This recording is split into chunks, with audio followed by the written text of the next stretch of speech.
Bienvenue à LSA Direct, l'émission d'actualité de la Web TV du Soir d'Algérie. Nous parlerons aujourd'hui économie, plus exactement des exportations, avec Monsieur Ali Baynasri. Monsieur Ali Baynasri, merci d'avoir accepté notre invitation. Vous avez été très longtemps le président de l'Association nationale des exportateurs. Vous êtes actuellement consultant. Donc nous parlerons tout au long de cette émission des exportations, des objectifs, des contraintes que peuvent rencontrer les exportateurs. Donc, Monsieur Ali Baynasri, comment se portent les exportations actuellement? Très bien, d'abord je vous remercie. C'est avec un réel plaisir que je répondu à votre invitation. Donc pour les exportations d'une manière générale, pour voir est-ce que les exportations se portent bien ou est-ce que c'est l'environnement ou le cadre global qui est, disons, mieux, c'est deux choses très différentes. Parce qu'on ne peut pas parler de l'exportation d'une manière chiffrée sans mettre en place donc le cadre. Qu'est-ce qui se passe d'une manière... Je vais faire un peu peut-être un peu de pédagogie, mais en tout cas un peu d'historique.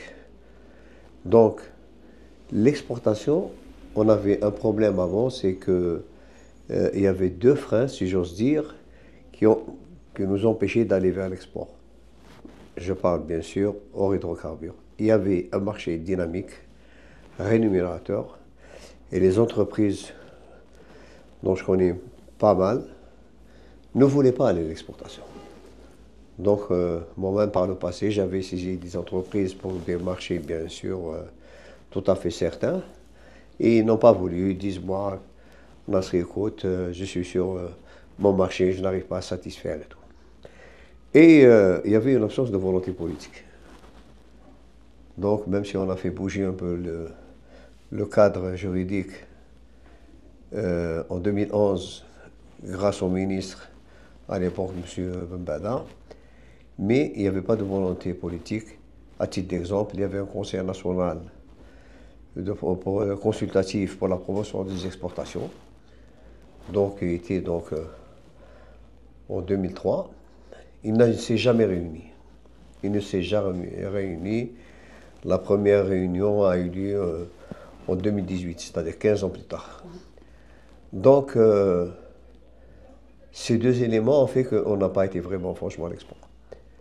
Le déclic est arrivé le 18 août 2020. Pourquoi le 18 août 2020? Parce qu'il y avait la conférence nationale sur la relance économique. Et cette conférence, il y avait la présence du président de la République. Et j'ai été étonné que le président parle de l'export. C'était la première fois, je l'avais connu quand il était ministre du Commerce. Et j'ai été donc surpris, bien sûr agréablement, qu'il parle de l'exportation. Et il avait donc annoncé un chiffre de 5 milliards de dollars en 2021. Et on a commencé à aller un peu mieux. Pourquoi? Parce que ce que j'avais toujours reproché à l'État avant, c'est que comme nous sommes dans disons, une organisation économique qui est centralisée, s'il n'y a pas un déclic en haut lieu, on ne peut pas aller en bas. Moi-même, j'avais reproché Il faut un catalyseur. Bien sûr, j'avais même reproché lors d'une cérémonie au World Trade Center au Premier ministre de l'époque, en l'occurrence M. Gaillard. Je lui ai dit, vous ignorez, vous parlez de l'export, mais vous ignorez carrément le monde des exportateurs. Enfin bref. Maintenant, pour parler de l'export, c'est vrai qu'il y a une stratégie qui a été arrêtée, mais malheureusement qui n'est pas appliquée à ce jour. Mais il y a eu des décisions. C'est pourquoi lorsqu'on me dit est-ce qu'il y a une stratégie, je dis non. Actuellement, il y a des décisions qui sont prises par le président de la République. Lesquelles?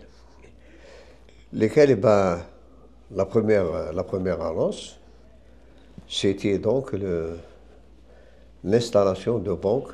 C'était donc lors de l'inauguration de la foire de la production nationale, le 17 décembre, je crois, 2022.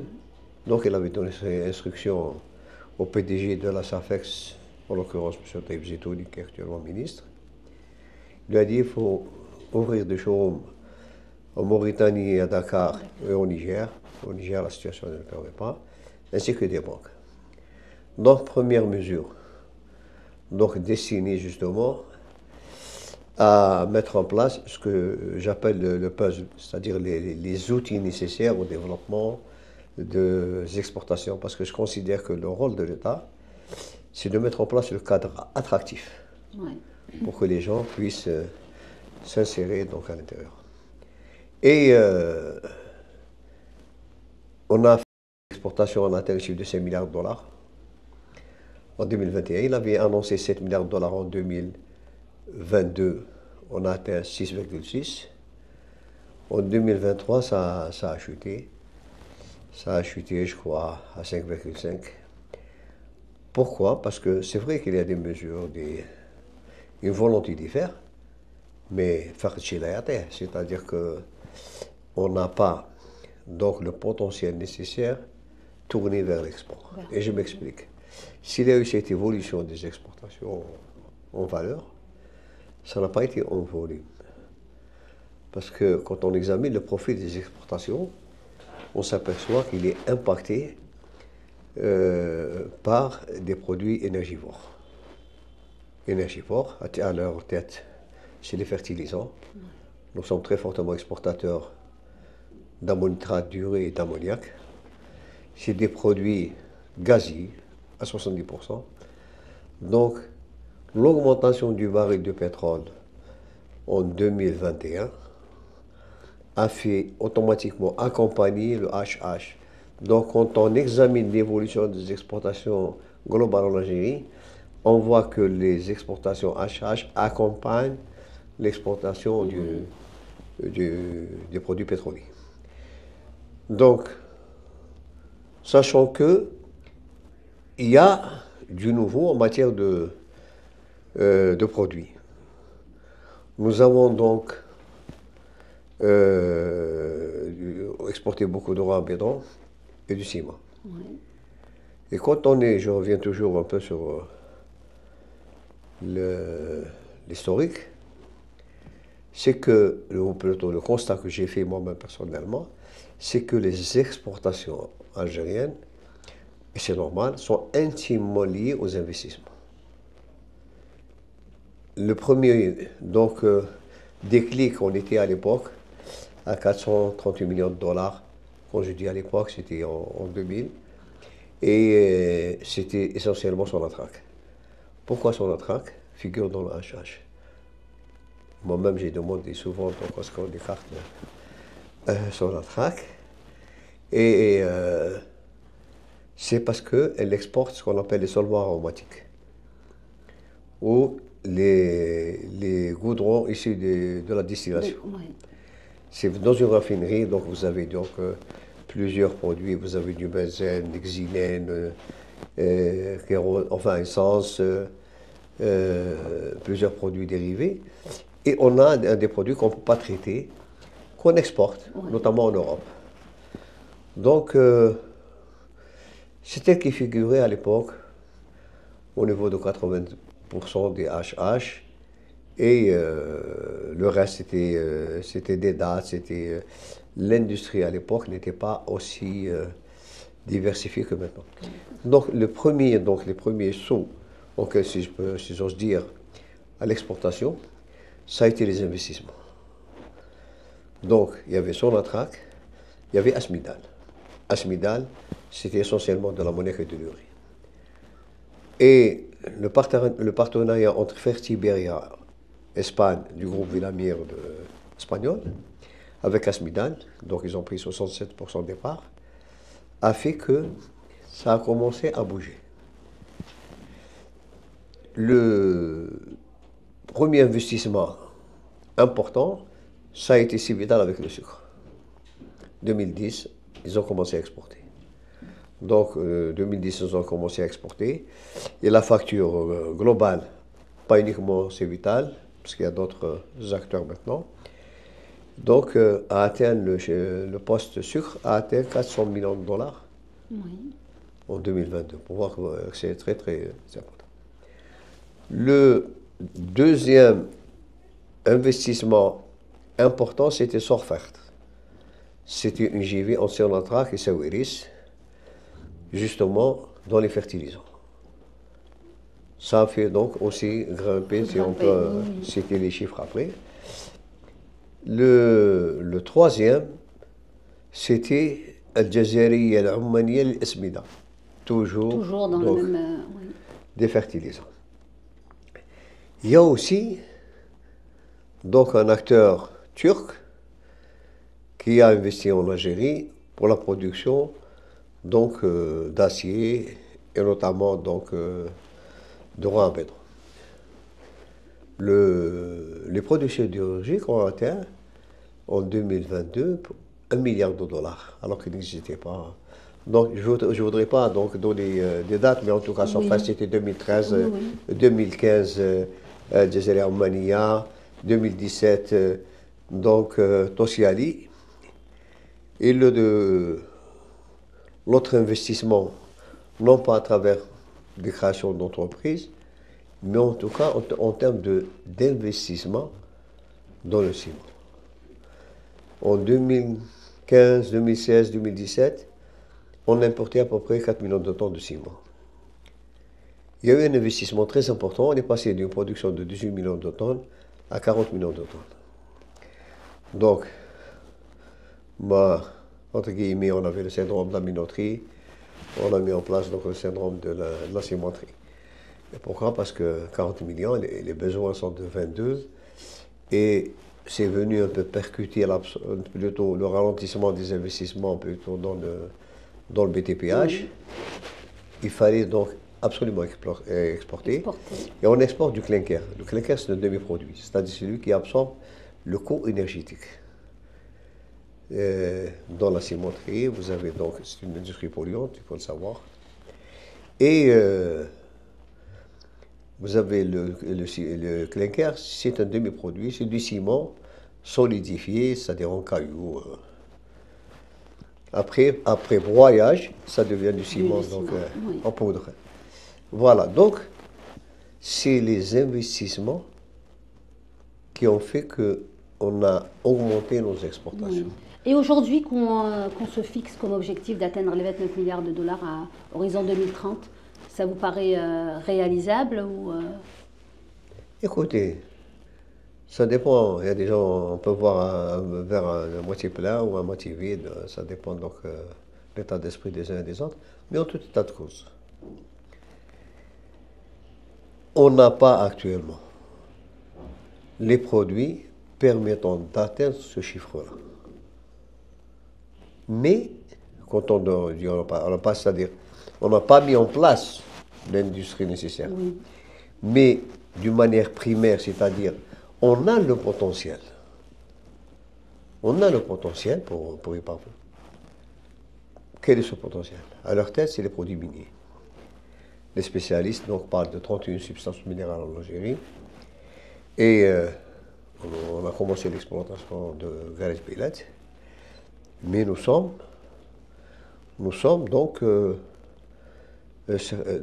parmi le top 5 des pays miniers, détenant donc un potentiel minier très important. Maintenant, comment le mobiliser? C'est des investissements capitalistiques. Comment le mobiliser? C'est un autre débat. Ça dépendra donc de leur volonté d'aller vers l'investissement et surtout en allant respecter les délais. On a des produits donc, qui ne demandent qu'à être exploités. Vous avez le phosphate. Nous exportons le phosphate. Il y avait une moyenne, il y avait une hausse exceptionnelle en 2022 à $200, mais la moyenne c'était 90-100 $. Donc j'avais toujours deux exemples à mesure qu'ils pouvaient développer. Le phosphate brut, on l'a exporté 1 million de tonnes, 1 million 200. Maintenant, les derniers chiffres, c'est 2 millions de tonnes. 2 millions de tonnes à $100, ça nous fait 200 millions de dollars. Si on avait mis en place sa transformation, on aurait atteint $1 milliard. Une valeur ajoutée. Au moins $1 milliard. Pourquoi? Parce que nous importons aussi, nous allons effacer des importations de l'ordre de 600 millions, 6 à 700 millions de dollars annuels. Parce que nous importons malheureusement les dérivés de cette matière première que nous exportons. Nous importons donc l'acide phosphorique, le triconcentré de phosphate et le triconcentré et ce qu'on appelle le DAP, diamonure de phosphate. Une partie utilisée pour faire les engrais phosphatés. Oui. Parce que nous avons donc les engrais azotés qui sont produits à Arzeux et nous avons les engrais phosphatés qui sont produits à Annaba. Heureusement d'ailleurs. Mais il n'est pas question, pour pour nous, d'importer encore, et on importe de chez notre voisin. On importe Oui. du Maghreb. Donc, et vous avez aussi une industrie, l'industrie pétrolière, plutôt pétrochimique. L'Algérie a été leader dans les premiers investissements pétrochimiques. J'ai parlé des engrais azotés à Arzeux. Il faut savoir que ces investissements datent de 1967. Donc, ça a été fait donc, avec l'ingénierie d'une boîte française technique et avec un process de chimicaux. Donc, et on a fait un arrêt brutal alors qu'on devait aller donc, vers la transformation du gaz pour faire toute la famille des éthylènes, polyéthylène, polypropylène. Et c'est malheureux de constater qu'on importe, nous, des polymères de l'Arabie Saoudite à peu près 300-350 millions de dollars annuellement. Alors que nous avons cette matière première, c'est-à-dire qu'on exportait, je ne parle pas de l'évolution récente, mais on exportait à 2 dollars le million de BTU, on importait l'équivalent à 200, 300, 400 millions, 400 dollars l'équivalent BTU. Donc, cette perte, elle est énorme, parce que ça peut nous faire... Alors, vous avez, dans la plasturgie, les chiffres que j'avais, c'était l'Algérie importait 1,2 milliard de dollars de produits plasturgiques. Vous savez que s'il n'y a pas d'importation, on ne peut pas faire bouteiller. Oui, embouteiller l'eau. Alors que nous exportons en plein tube du gaz brut. Ça, vous avez ces deux produits qui peuvent générer un chiffre d'affaires. Ça dépendra bien sûr de l'évolution du gaz, ça peut doubler, ça peut. Mais l'estimation que j'ai faite, moi personnellement, on sait sur l'importation. Et ça c'est vrai. Nous avons près de 2 milliards de dollars d'importation. Un.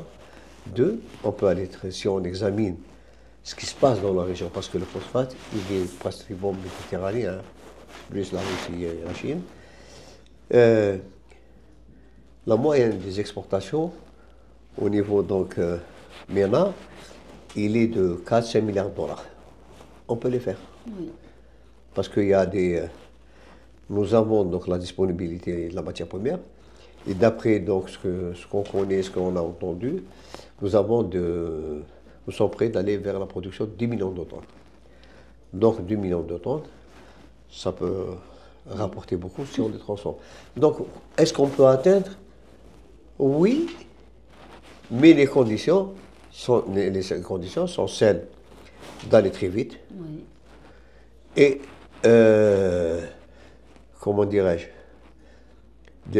d'investir dans ce potentiel, sachant que si on fait une projection, je vais revenir après sur l'accord d'association, ça crée de l'emploi, ça crée de la richesse et ça réduit donc la facture des importations. Forcément.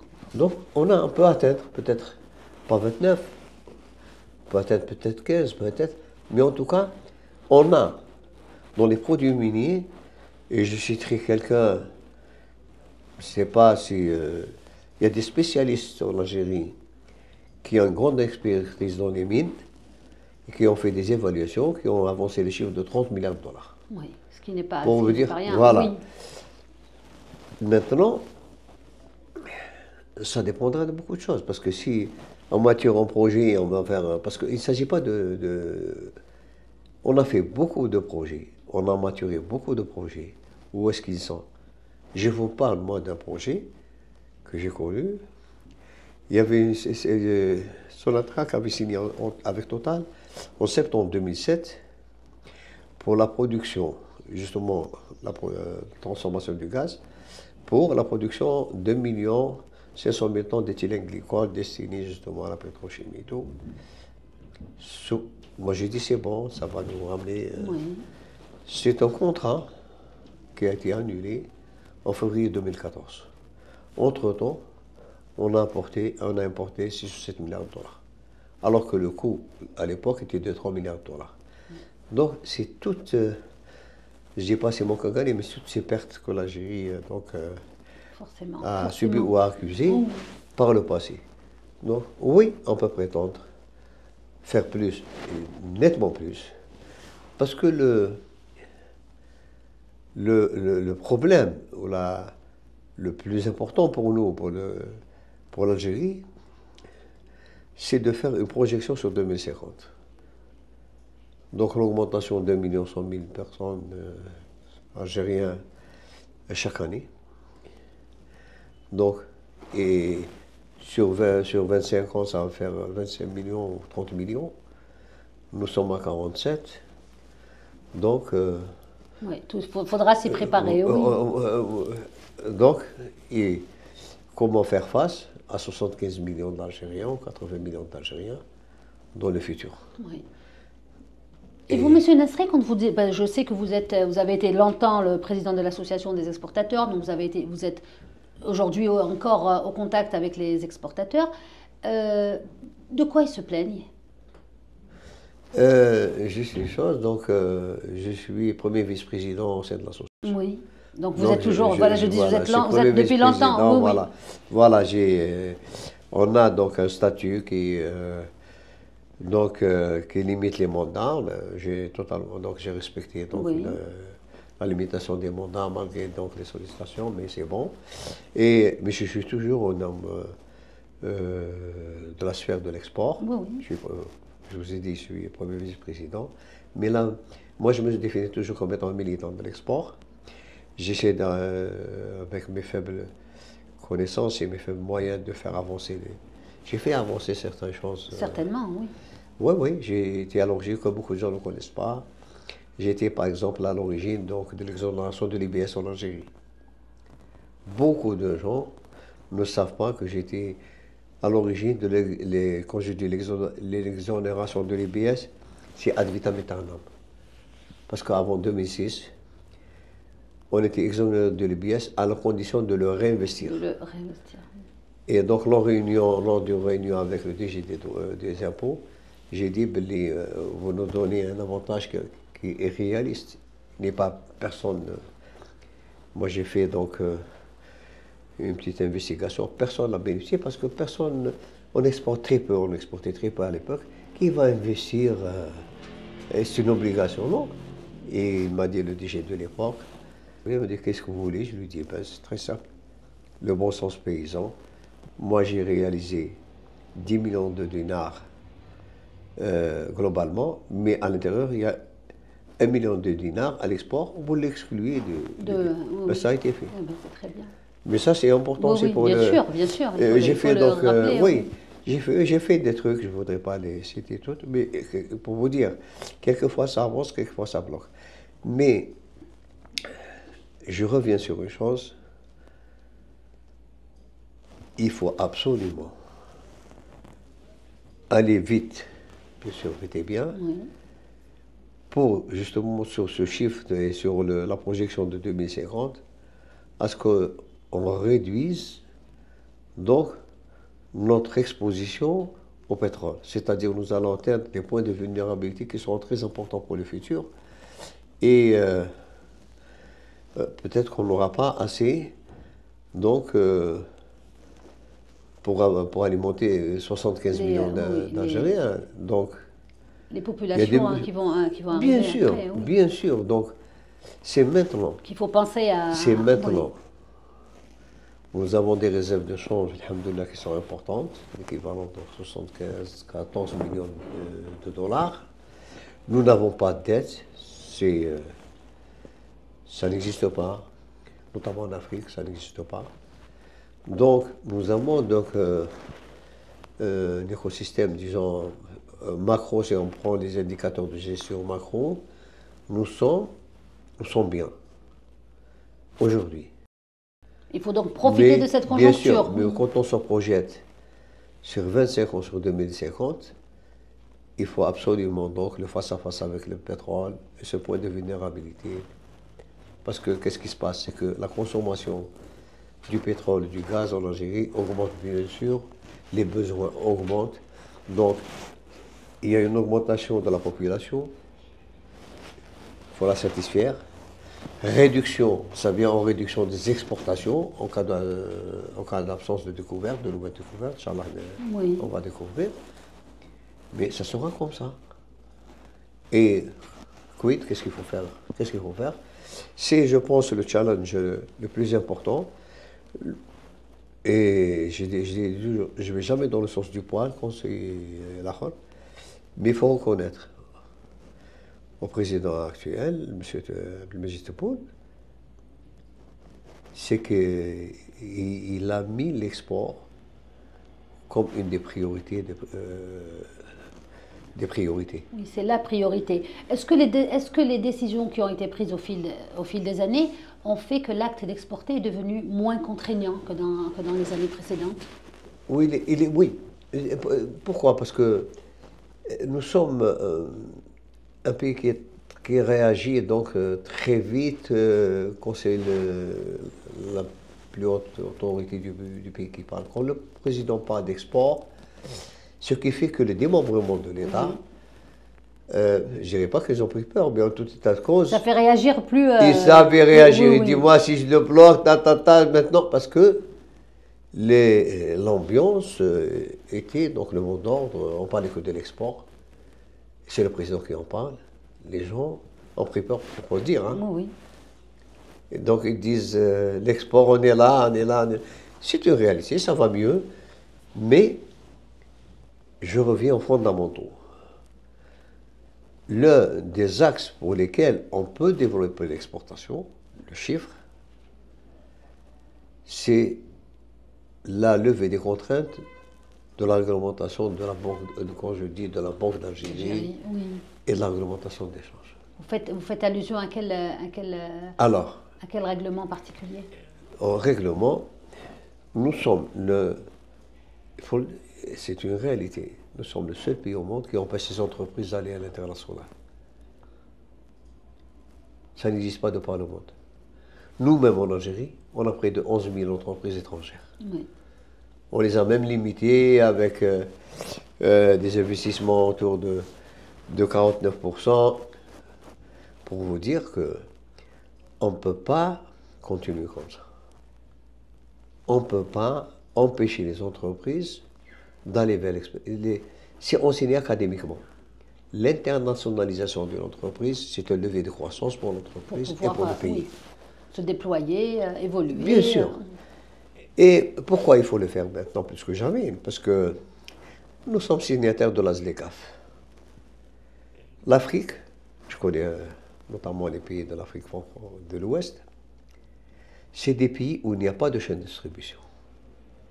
C'est des pays très fortement informels. Et qu'est-ce qui se passe? Lorsque nous exportons, et c'est aussi des pays micro et méso-achats. C'est-à-dire qu'il y a des entreprises que j'accompagne dans ma fonction et nous peinons pour commercialiser un conteneur. Parce que c'est des micro-achats, c'est des méso-achats et le marché n'existe pas. Oui. Donc le marché, on doit le construire. Qui peut le construire si c'est une entreprise algérienne?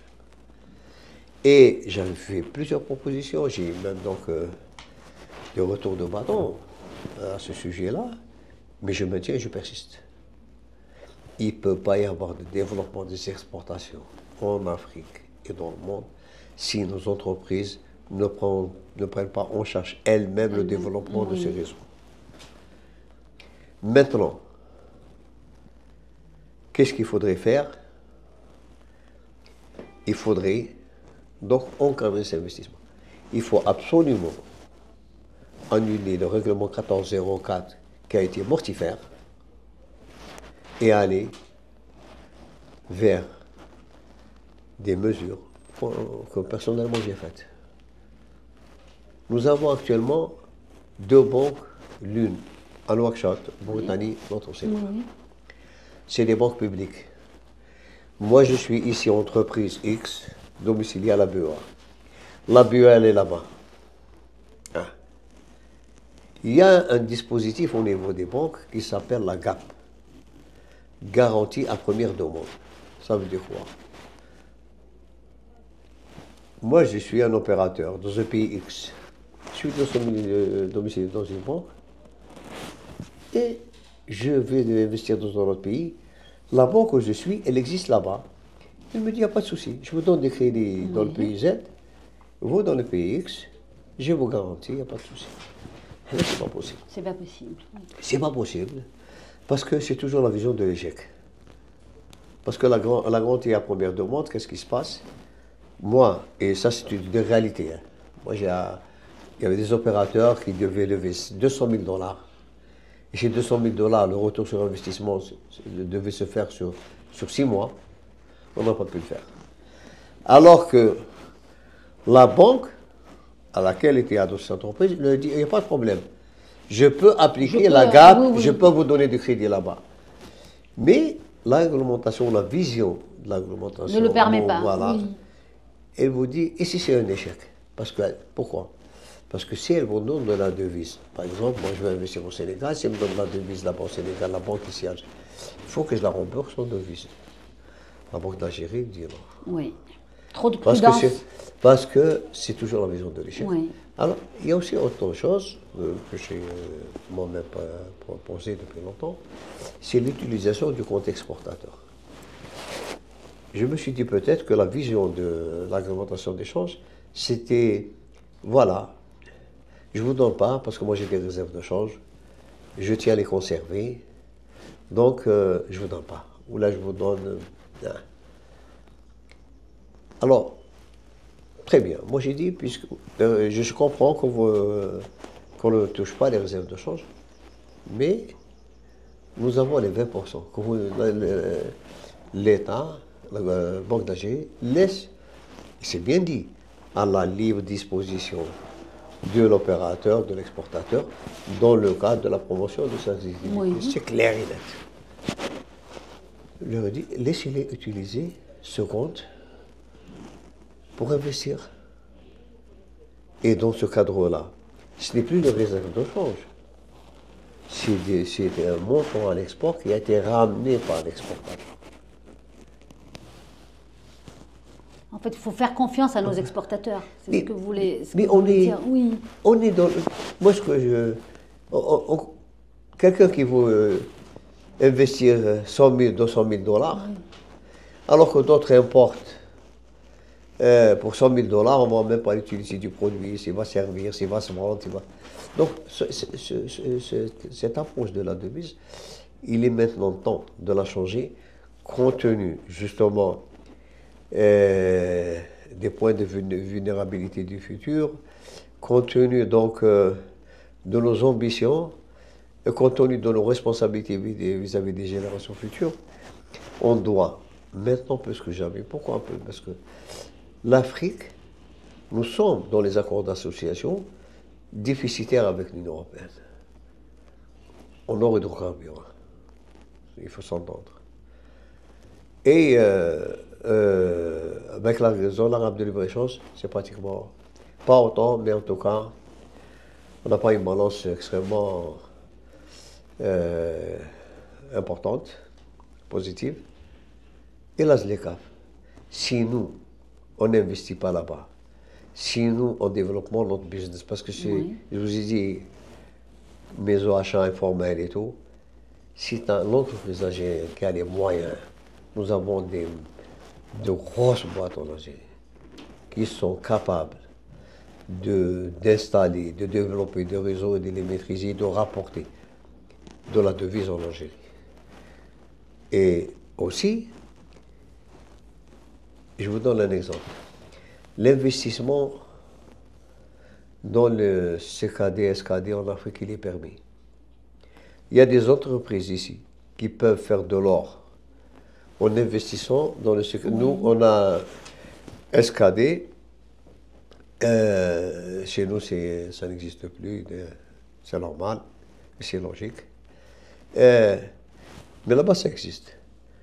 Entreprises algériennes, par exemple, dans l'électroménager, nous avons donc quand même des sociétés très puissantes, installées là-bas, système SKD, elle aura un retour d'investissement sur une année. Parce que, elle va exporter ces produits-là. Les produits, c'est-à-dire des montées, les assembler là-bas, dans une première phase. Ça, je ne vois pas pourquoi on le refuse. Alors que si on ne saisit pas, nous, ces opportunités, pourquoi? Parce qu'on peut prétendre la CECAF, c'est parce que nous avons des filières industrielles très importantes. Qui peuvent quand même faire la différence en Afrique. Très facilement. Oui. Nous avons, je peux vous citer dans l'agroalimentaire, par exemple l'industrie des boissons. Nous avons l'industrie des boissons parmi les 2 ou 3 premières en Afrique. Parce qu'on a surinvesti dans l'industrie des boissons. Nous avons des boissons de qualité, d'autres moyennes, mais en tout cas, on peut satisfaire. Ils peuvent trouver leur place dans le marché africain. Tous les segments des marchés, on peut le couvrir. C'est des sociétés qui sont importantes, qui ont toute la prétention d'exporter. Donc, dans l'agro, dans le BTPH, nous avons une industrie de la céramique. On n'a pas à en rougir, au contraire, c'est une fierté. Oui. On peut la laisser avec, bien sûr, il y a des mesures d'accompagnement qui doivent être faites. Ben, justement, l'industrie de la céramique, ils ne peuvent même pas ouvrir un showroom. Et la céramique, la première est donc stimulation pour la vente, c'est d'être présent. C'est d'être présent, d'être visible. Oui. Surtout en Afrique, nous voulons toucher, nous voulons voir, nous voulons... Et on n'a pas de showroom. Tous les pays ont des showrooms en Afrique, sauf nous. Donc lui, s'il va créer un showroom, il va vous demander de le financer. Donc, c'est les entreprises elles-mêmes peuvent d'abord facilement, professionnellement, créer des réseaux, les étendre et les viabiliser. Ça, et tirer vraiment profit de cette ZLECAf, c'est un marché qui est à côté, qui est à côté, mais tenez compte des caractéristiques que je vous ai citées, notamment c'est des micro-achats, maison-achats et tout, et l'absence de marché formel. Et donc, l'entreprise doit compter sur elle-même pour le développer. Est-ce que les coûts de transport aujourd'hui un frein aux exportations? Les coûts de transport, oui. Ça constitue un frein. Malgré qu'il y ait une prise en charge de l'État, c'est vrai, elle est importante. Mais quand je dis le coût de transport, il y a d'autres choses qui sont importantes. Hein. C'est la disponibilité. La disponibilité des conteneurs, parce que 97% c'est des compagnies étrangères qui n'ont pas, qu'on exporte, qu'on n'exporte pas, c'est pas leur job. Hein. Eux, ils ramènent, nous sommes un pays très fortement importateur en volume. Donc, on a de difficulté à trouver des conteneurs. Ça, c'est un problème. Et le coût logistique, moi, je le vois en import, d'abord. Parce que les entreprises qui exportent, c'est des entreprises de production. Si le coût est impacté en importation, il se répercute automatiquement sur le coût de revient et donc il va s'ajouter. Donc ça, c'est très très important. D'après les spécialistes et les conférences qu'il y a eu donc, en Algérie, moi j'ai assisté donc, à une stratégie logistique maritime en Algérie, le surcoût du conteneur par rapport à nos voisins est entre 25 et 30%. C'est quand même énorme. Bien sûr. Donc c'est une répercussion en cascade. Comment on peut être compétitif quand on a des coûts aussi importants? Heureusement, on va revenir au 3-8. Moi-même, j'avais signalé dans une émission d'une chaîne télévisée très connue en Algérie, j'avais dit, ça fait 2 mois, on ne peut pas gérer les ports de manière administrative. Administrative, oui. Il y a aussi l'autre chose, c'est que les moyens de manutention sont obsolètes. Donc, ça, c'est très important pour l'amélioration de l'éco-logistique. Et j'avais même donc, pour le port d'Alger, demandé donc à ne plus faire que les camions n'accèdent plus au port. Oui, que les camions n'accèdent plus au port. Oui, parce que nous avons l'avantage au niveau donc, de nos grands ports d'avoir le rail qui rentre directement sur le quai. Ça date de la coloniale. Et un train, c'est mieux que de 100 camions de son semi devant le port d'Alger, ça entraîne de la pollution, ça entraîne des coûts, tout ça. Alors que nous pouvons mettre, le train peut circuler, il circule pour les lubrifiants au niveau de la raffinerie donc, du port. Pourquoi pas pour les autres produits, il faut absolument... Mais aussi l'éco-logistique, ce n'est pas aussi uniquement de moyens, c'est aussi la cohérence, la cohésion. Ce qu'on appelle les auxiliaires de l'acte d'import, de l'export, oui. C'est-à-dire tous les ministères concernés. Parce que vous savez, dans l'importation, il y a ce qu'on appelle les FAP, formalités administratives particulières. Yeah. Tel produit dépend de l'agriculture, tel produit dépend des mines, tel produit dépend du commerce. Et quand il n'y a pas une cohésion, quand il n'y a pas... Peut-être vous venez, vous avez le conteneur, le gars il n'est pas là, le gars il n'est pas venu. Ça, il faut absolument... Donc, le Serport avait développé une plateforme numérique, je ne sais pas où elle en est maintenant, mais je pense avec le système ALCES, il faut voir comment le mettre en place donc avec ses périphéries pour que ça aille mieux. C'est pas uniquement... Il y a aussi donc le cheminement des documents bancaires. Il y a pas mal de trucs, mais commençons par les plus importants. Oui, Monsieur Nasri, nous parlons de l'Afrique, mais il n'y a pas que l'Afrique, il y a le reste du monde. Et je fais référence en particulier à l'Union européenne, avec laquelle nous sommes liés par l'accord d'association. Il est question de le réviser. Quel est votre regard sur cette Moi, révision? Je suis pour l'application de l'article 107, qui est de quitter l'Union européenne. Carrément. Carrément. Parce que quand on parle de l'Union européenne, on a signé, tout le monde le sait, on a signé, quand on a signé en 2000, ratifié en 2002, ils étaient 15 pays. Oui. En 2004, 10 pays, ce qu'on appelle du pays c'est-à-dire l'ex-bloc soviétique, sont rentrés dans l'Union européenne, ils sont devenus 25. Donc, en 2007, la Roumanie et la Bulgarie sont rentrés. 27. Et la Croatie en 2013. 28. L'Angleterre est sortie. Oui. Donc, c'est un espace que j'ai qualifié à géométrie variable. Il faut savoir que 9 pays seront dans l'Union européenne d'ici 5 ans. Ça augmentera encore le nombre. Alors, nous sommes à 27. Vous ajoutez 9, ça fait 36. Donc, nous avons signé avec 15. Nous sommes maintenant avec le double. Ça veut dire quoi? Et à l'intérieur, il y a de grands pays. Vous avez la Serbie, vous avez l'Ukraine, vous avez... Et donc, nous, il faut le dire, hein, nous sommes un pays émergent. Qu'est-ce qui se passe?